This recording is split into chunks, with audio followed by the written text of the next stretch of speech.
What is unconditional surrender? If one surrenders oneself, there will be no one to ask questions or to be thought of. Either the thoughts are eliminated by holding on to the root thought I, or one surrenders oneself unconditionally to the higher power. These are the only two ways for realization.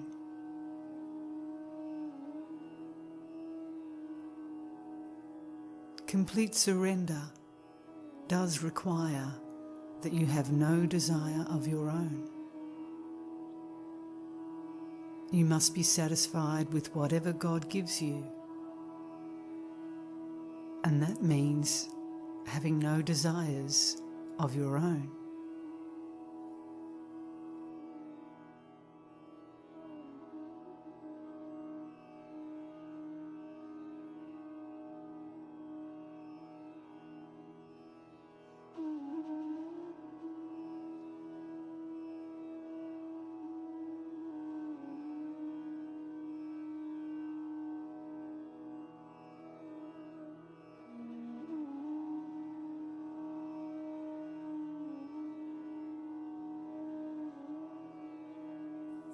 There are two ways to achieve surrender. One is looking into the source of I, emerging into that source. The other is feeling, I am helpless by myself. God alone is all-powerful, and except by throwing myself completely on Him, there is no other means of safety for me. By this method, one gradually develops the conviction that God alone exists and that the ego does not count.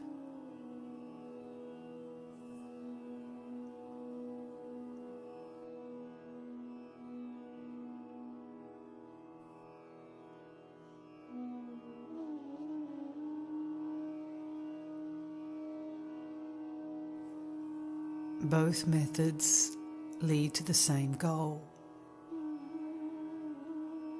Complete surrender is another name for jnana, or liberation.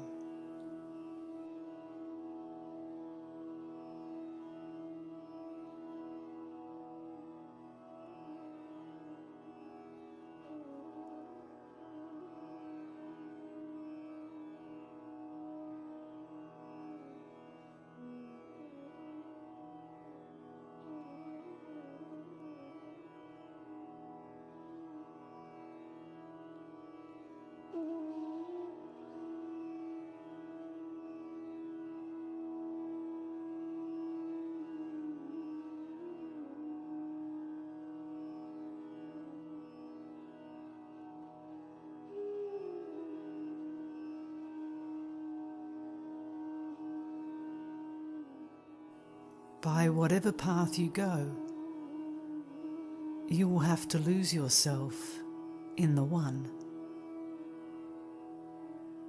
Surrender is complete only when you reach the stage, Thou art all, and Thy will be done. The state is not different from jnana.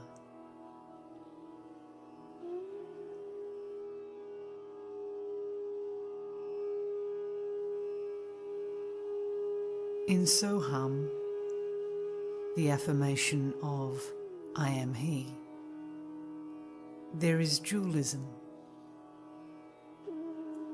In surrender, there is Advaita, non-dualism.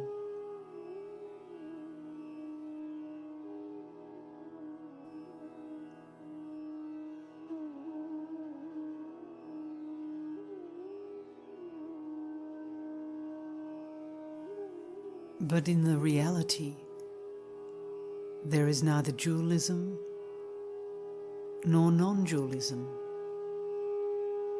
but that which is. Surrender appears easy because people imagine that once they say with their lips, "I surrender," and put their burdens on their Lord, they can be free and do what they like.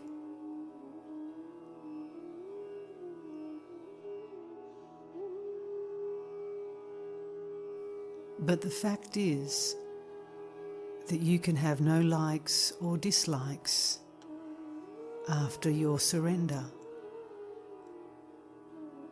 Your will should become completely non-existent, the Lord's will taking its place. The death of the ego in this way brings about a state which is not different from jnana.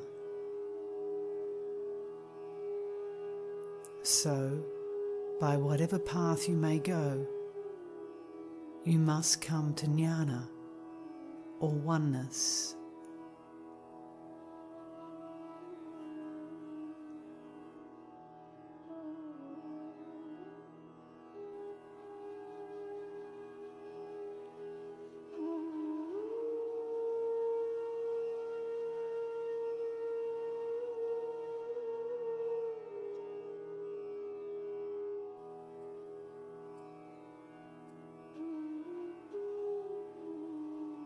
To each person, that way is the best which appears easiest or appeals most. All the ways are equally good, as they lead to the same goal, which is the merging of the ego in the self. What the Bhakta calls surrender, the person who does vichara, inquiry, calls jnana. Both are trying only to take the ego back to the source from which it sprang and make it merge there.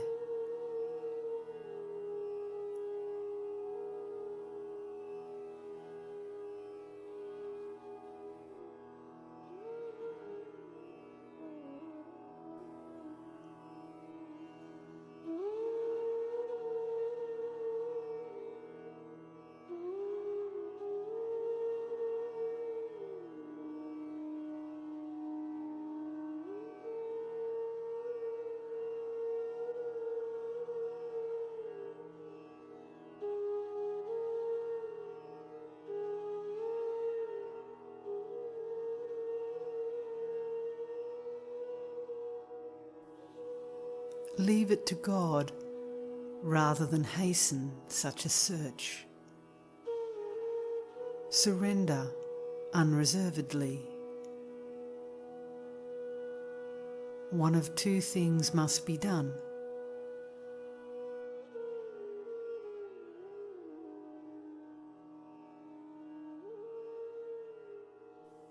Either surrender because you admit your inability and require a higher power to help you,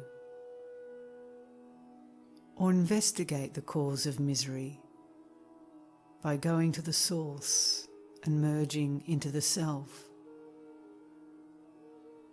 Either way, you will be free from misery. God never forsakes one who has surrendered.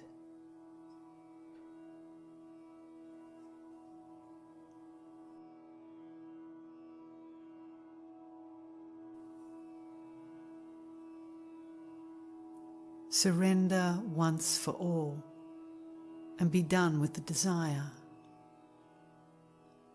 So long as a sense of doership is retained, there is the desire. That is also personality. If this goes, the self is found to shine forth pure. The sense of doership is the bondage, and not the actions themselves.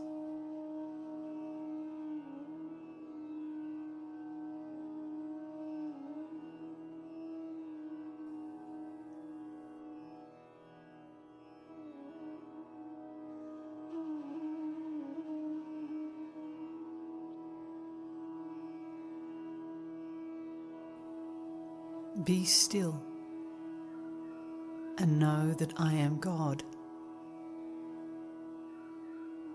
Here, stillness is total surrender, without a vestige of individuality.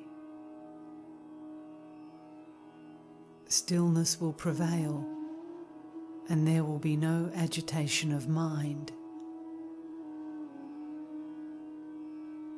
Agitation of mind is the cause of desire, the sense of doership and personality.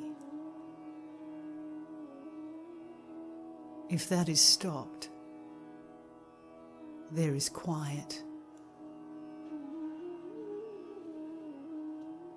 There, knowing means being. It is not the relative knowledge involving the triads, knowledge, knowing, and known.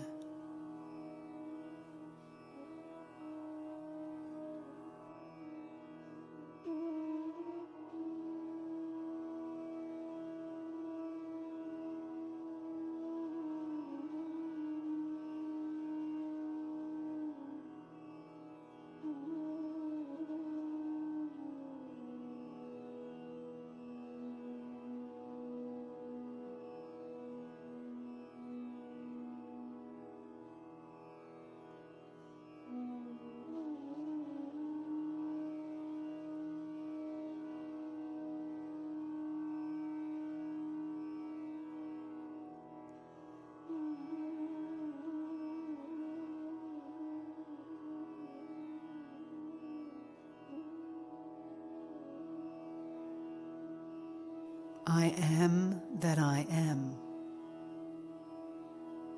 I am is God. Not thinking I am God. Realize I am, and do not think I am. Know I am God, it is said, and not think I am God.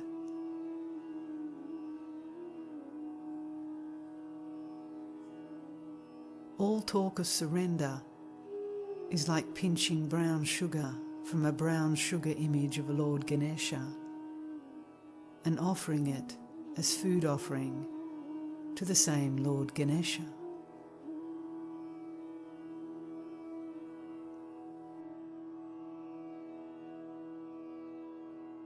You say you offer your body, soul, and all possessions to God. Were they yours, that you could offer them? At best, you can only say, I falsely imagined till now that all these, which are yours, were mine. Now I realize they are yours. I shall no more act as if they are mine.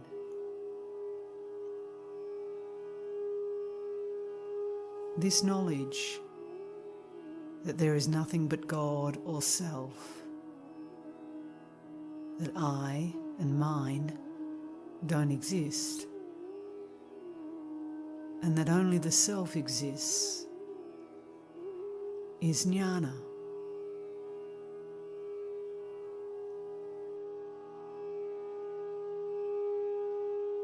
Thus, there is no difference between bhakti and jnana. Bhakti is Jnana Mata, or the mother of Jnana.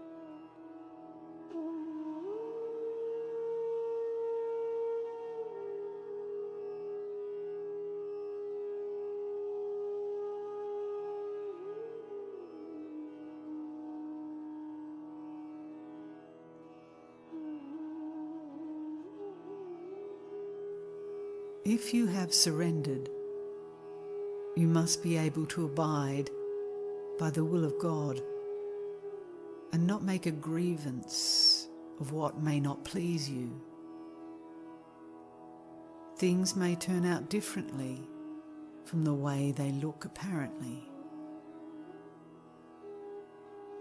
Distress often leads people to faith in God.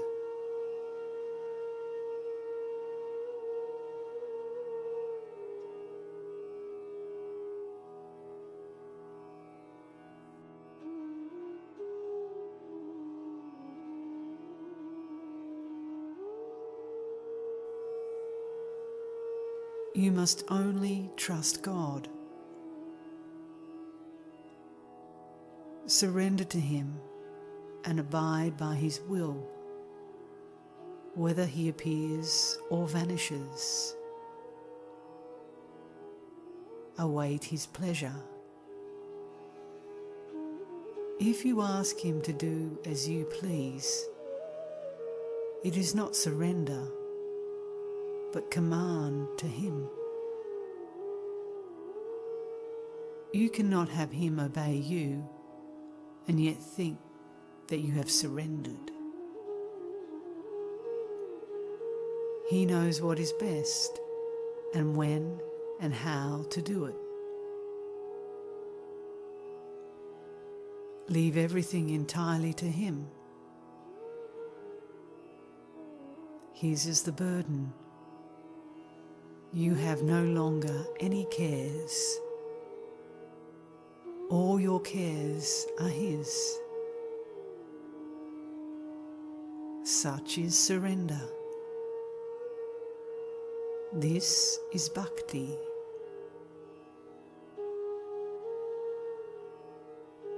Or inquiry, to whom these questions arise. Dive deep in the heart and remain as a self. One of these two ways is open to the aspirant.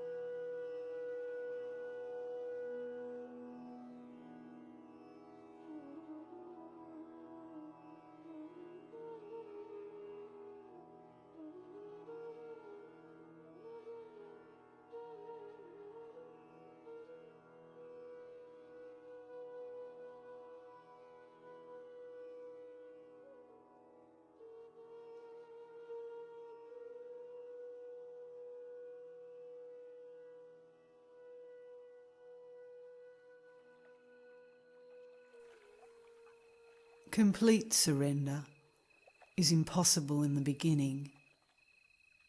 Partial surrender is certainly possible for all. But in the course of time, that will lead to complete surrender. Well, if surrender is impossible, what can be done? There is no peace of mind. You are helpless to bring it about.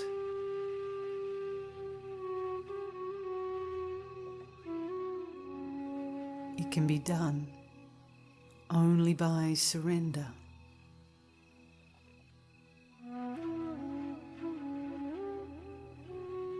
It is enough that one surrenders oneself.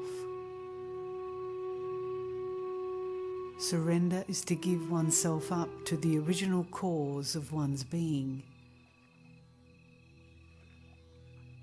Do not delude yourself by imagining such a source to be some God outside you. Your source is within yourself. Give yourself up to it. That means that you should seek the source and merge in it.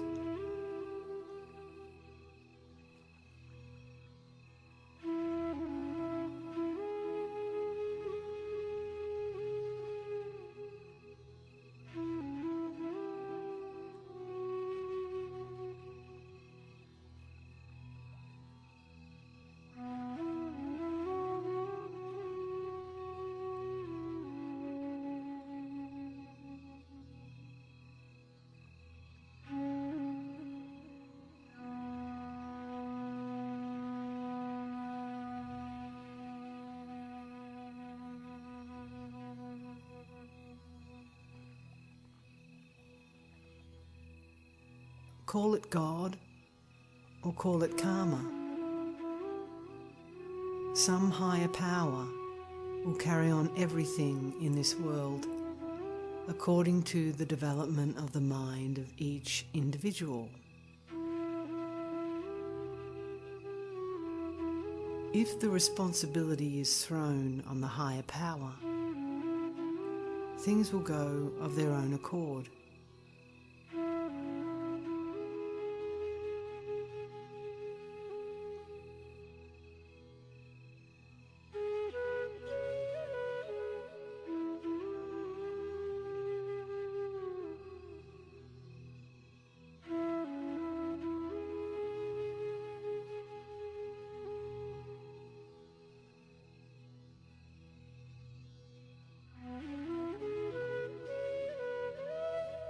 We walk on this ground.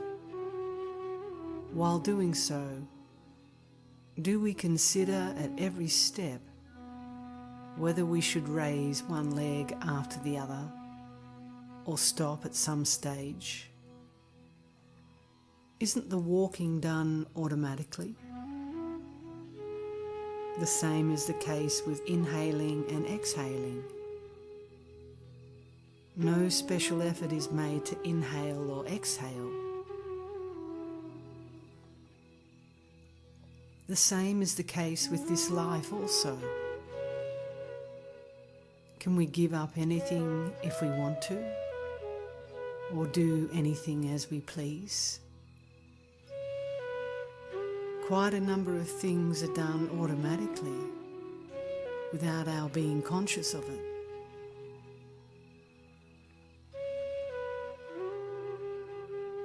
Complete surrender to God means giving up all thoughts and concentrating the mind on Him. If we can concentrate on Him, other thoughts disappear. If the actions of the mind, speech and body are merged with God, all the burdens of our life will be on Him.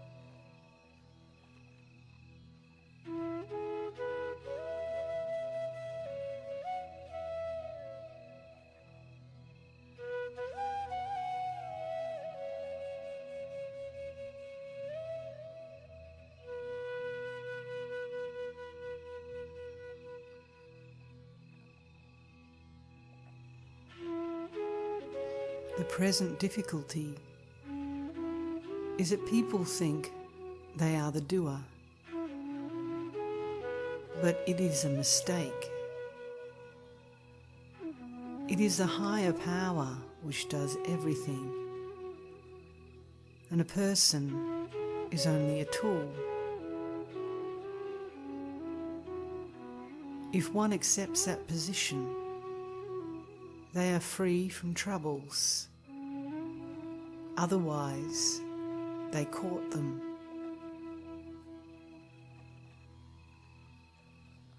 Take, for instance, the sculpted figure at the base of a temple tower, which is made to appear as if it is bearing the burden of the tower on its shoulder.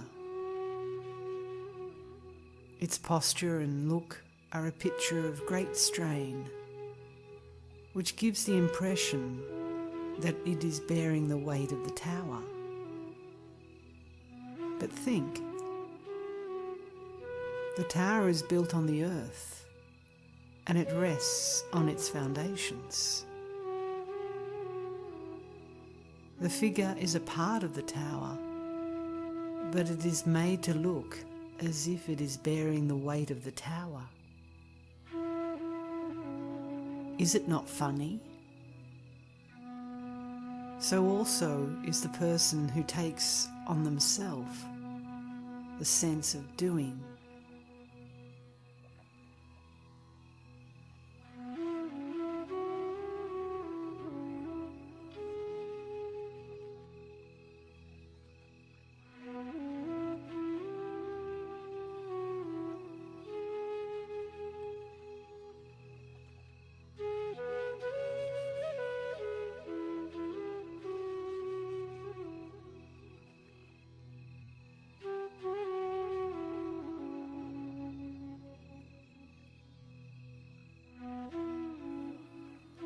Of course you can follow the path of love. You can do so. But when you talk of love, there is duality, is there not? The person who loves, and the entity called God who is loved. The individual is not separate from God. Hence, love means one has love towards one's own self.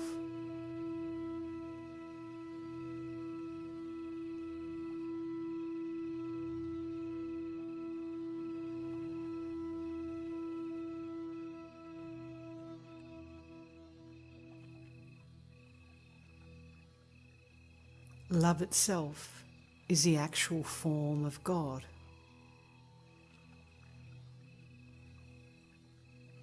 If by saying, I do not love this, I do not love that, you reject all things as separate, that which remains is Swarupa. That is the real form of the self. That is pure bliss. Call it pure bliss, God, Atma, or what you will. That is devotion. That is realization. And that is everything.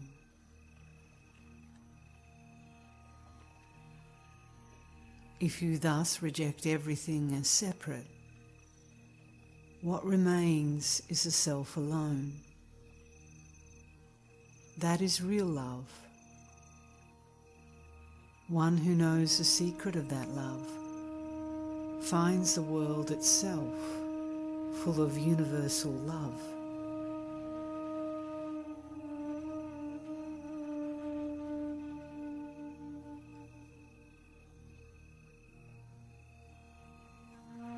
The experience of not forgetting consciousness alone is the state of devotion, which is the relationship of unfading, real love. Because the real knowledge of self which shines as the undivided, supreme bliss itself, surges up as the nature of love.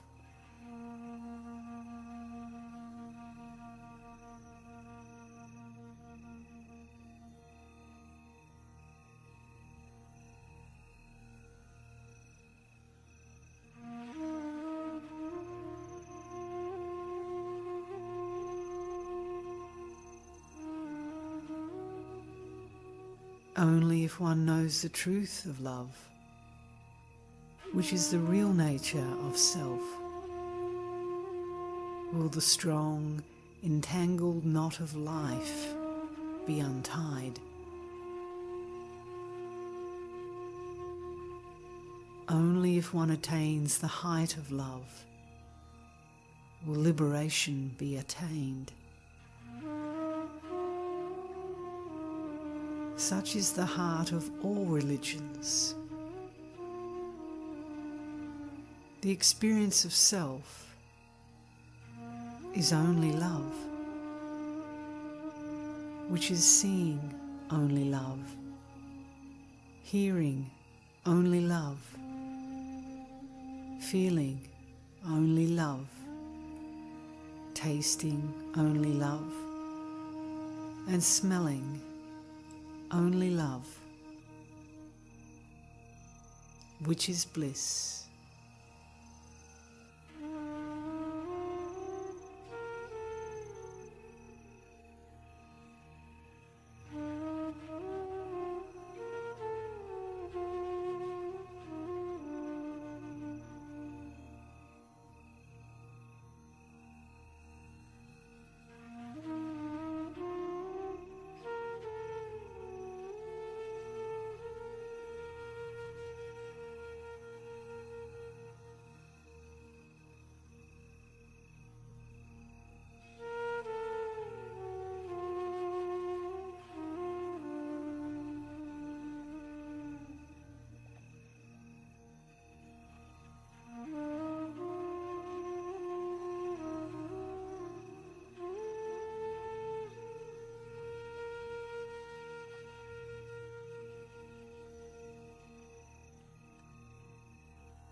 If the longing is there, realization will be forced on you, even if you do not want it.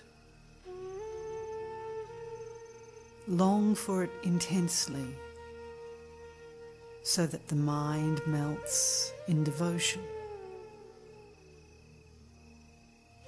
After camphor burns away, no residue is left.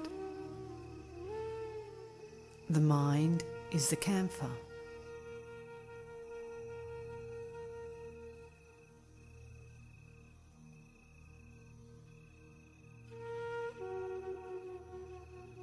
When it has resolved itself into the self, without leaving even the slightest trace behind, it is realization of the self.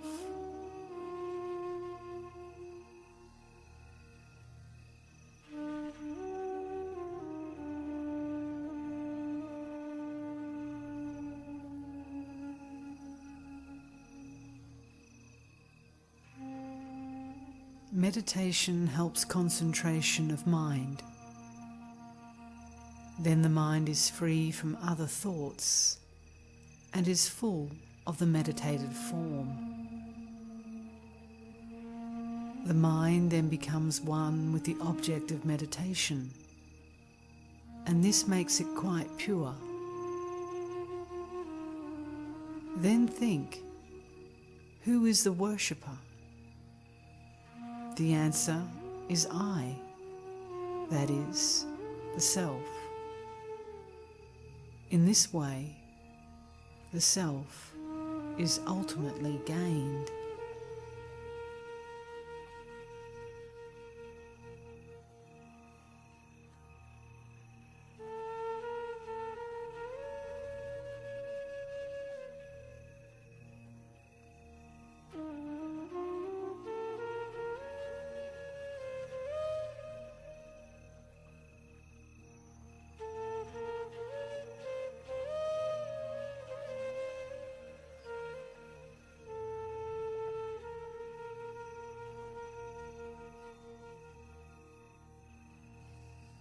worshipping the formless reality by unthought thought is the best kind of worship.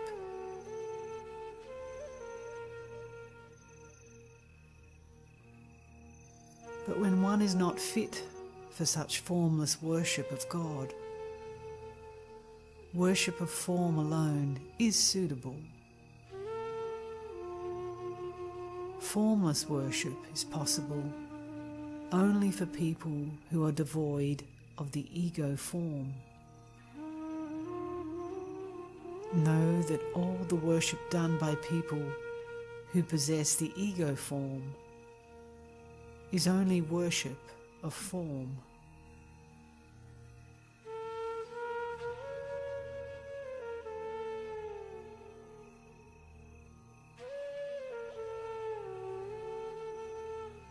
The pure state of being attached to grace, which is devoid of any attachment, alone is one's own state of silence, which is devoid of any other thing.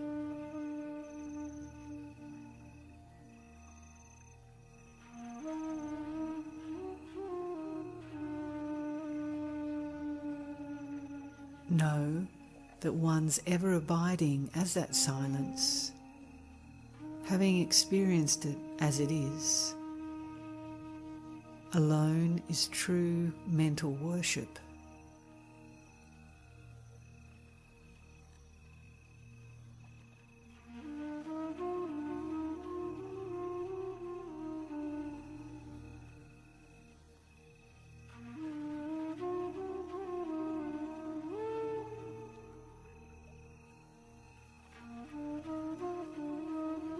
Know that the performance of the unceasing, true and natural worship, in which the mind is submissively established as the One Self,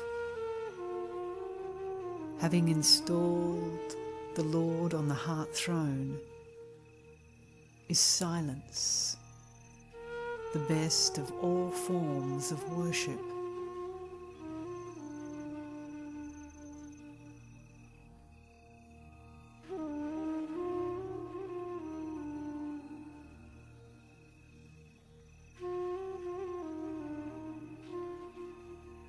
Silence, which is devoid of the assertive ego,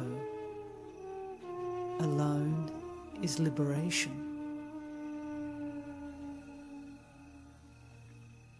The evil forgetfulness of self, which causes one to slip down from that silence, alone is non-devotion. Know that abiding as that silence, with the mind subsided as non-different from self, is the truth of Shiva Bhakti, devotion to God.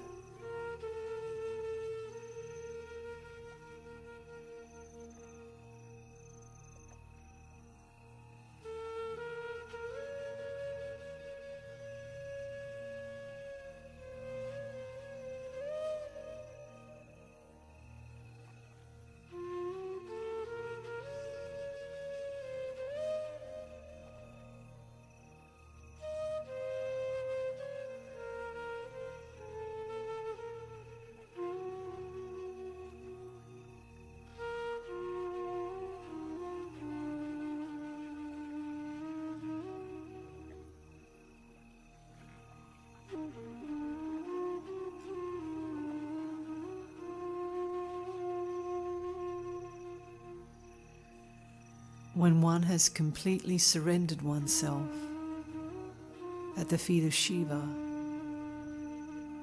thereby becoming of the nature of the self, the resulting abundant peace, in which there is not even the least room within the heart for one to make any complaint about one's defects and deficiencies. Alone is the nature of supreme devotion.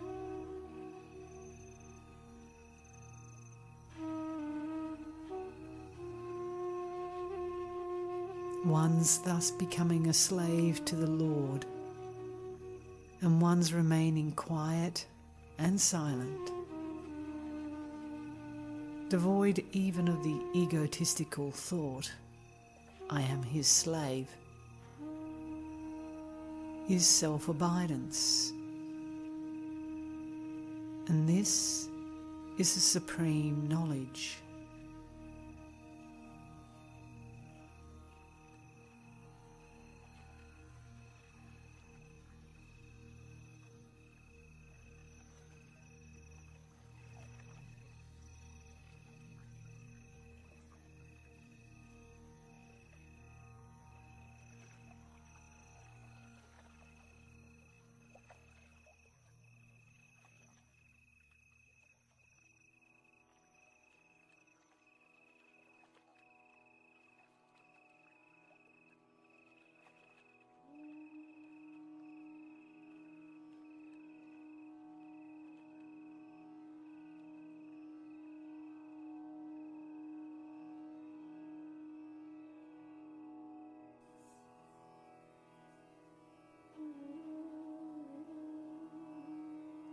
Devotion without a motive is possible. Worshipping God for the sake of a desired object is worshipping that desired object alone. The complete cessation of any thought of a desired object is the first prerequisite in a mind which wishes to attain the state of Shiva.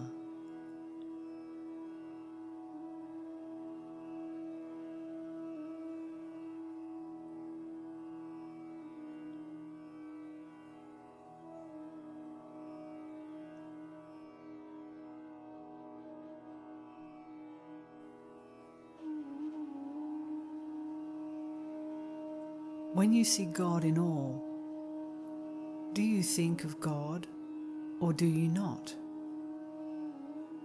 You must certainly think of God if you want to see God all around you. Therefore, keeping God in your mind in this way becomes meditation.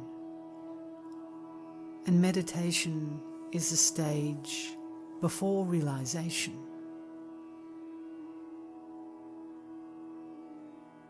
Realization can only be in and of the self. It can never be apart from the self.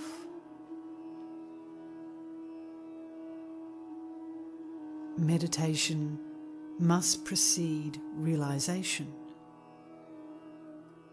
But whether you make meditation on God or on the self is immaterial, for the goal is the same.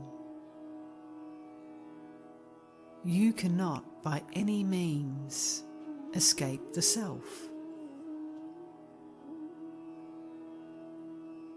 You want to see God in all, but not in yourself. If everything is God, are you not included in that everything?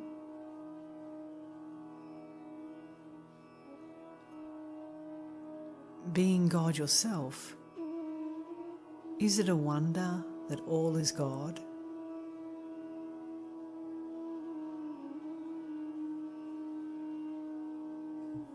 This is the method advised in Sri Bhagavatam and elsewhere by others. But even for this practice, there must be the seer or thinker. Who are they?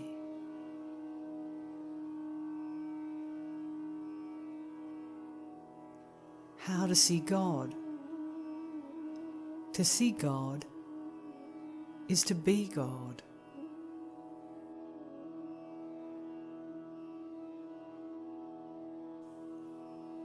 There is no all-pervasive apart from God for Him to pervade. He alone is.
The end of the practice, even in the path of devotion, is attained only after complete surrender. What does it mean except that effacement of the ego results in self remaining as it always has been? Whatever path one may choose, the I is inescapable. The I that does the motiveless acts. The I that pines for joining the Lord from whom it feels it has been separated. The I that feels it has slipped from its real nature, and so on.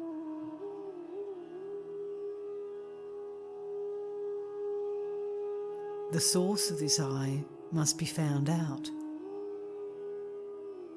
Then all questions will be solved.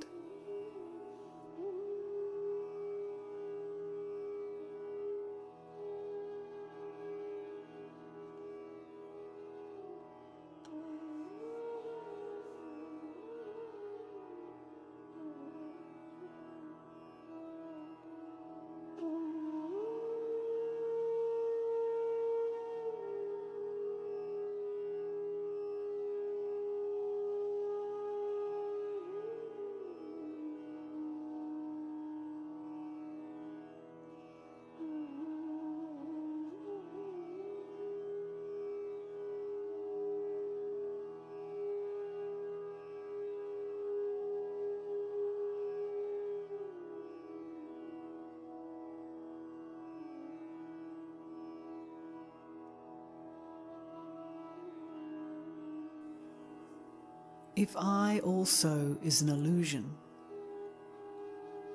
who then casts off the illusion, you ask?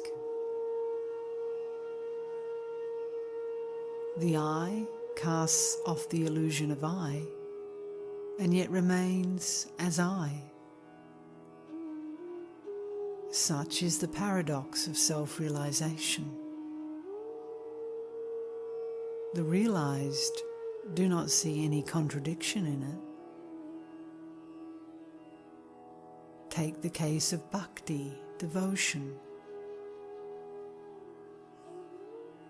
I approach Ishwara and pray to be absorbed in him.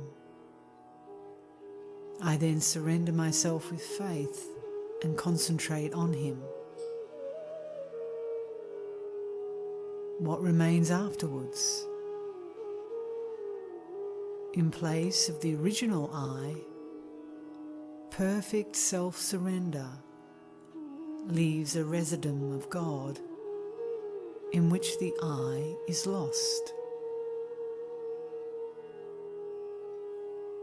This is the highest form of devotion and surrender.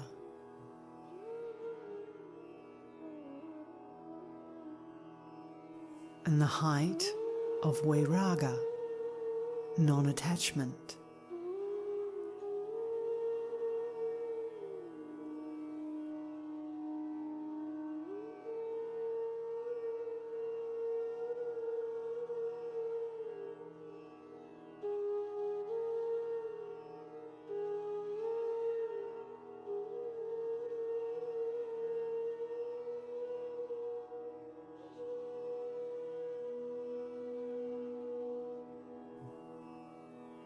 You give up this and that of my possessions.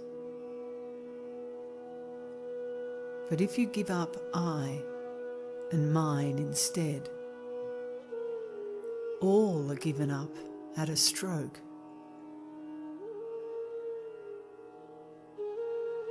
The very seed of possession is lost.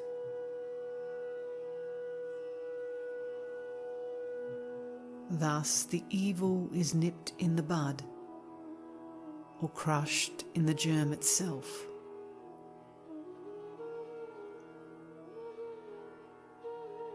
Dispassion, Raga, must be very strong to do this.